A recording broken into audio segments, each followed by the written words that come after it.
కామారెడ్డి నియోజకవర్గ అభివృద్ధికి 27 కోట్ల నిధులు మంజూరయ్యాయని ప్రభుత్వ సలహాదారు షబ్బీర్ అలీ తెలిపారు. ఉమ్మడి నిజామాబాద్ జిల్లాకు అమృత్ స్కీమ్ కింద 450 కోట్లు మంజూరయ్యాయని, అందులో కామారెడ్డికి 93 కోట్లు మంజూరయ్యాయన్నారు. ఇందులో కేంద్రం వాటా 43% ఉంటే మున్సిపాలిటీ వాటా 10%, మిగతా 47% ప్రభుత్వానికి ఉంటుందన్నారు.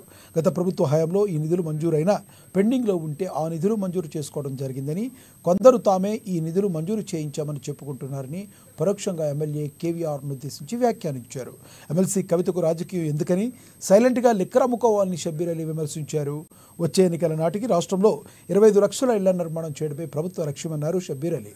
10 ఏళ్లలో కేసీఆర్ 1.60 లక్షల ఇళ్ల నిర్మాణం టార్గెట్ ఉంటే అందులో 96,000 ఇళ్లకు మాత్రమే టెండర్లు అయ్యాయని, 54,000 ఇళ్లను మాత్రమే నిర్మించారని తెలిపారు.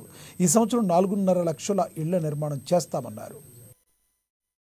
లిక్కర్ అంటారా వాళ్ళ మహిళలు ప్రొటెస్ట్ చేసినా లిక్కర్ బంద్ చేయండి, మా భర్తకు ఈ లిక్కర్ వల్ల మా కుటుంబం నాశనం అయిపోతున్నది అని మహిళలు అడుగుతూ ఉంటే, నువ్వేమో మహిళలకు లిక్కర్ తాగిపించి, మగవాళ్ళకు లిక్కర్ తాగిపించి మా కుటుంబాల్లో చెడగొడుతున్నది కుటుంబం అంటే కేసీఆర్ కుటుంబం, మళ్ళీ కవితమ్మ జైలు కూడా పోయొచ్చింది. ఇంకేమన్నా ప్రూఫ్ కావాలా ఎట్లా సార్ అడుగుతున్నా అంటే జైలే ఉన్నది. ఇంకేమన్నా మళ్ళీ ఎలక్షన్ వచ్చే వరకు 25 లక్షలు ఇల్లు కట్టించే టార్గెట్ మాది. 25 lakhs ఇల్లు కట్టించే టార్గెట్.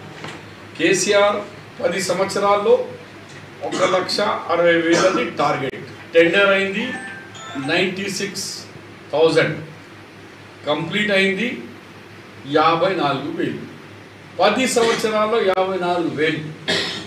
మేము ఈ ఒక్క సంవత్సరంలో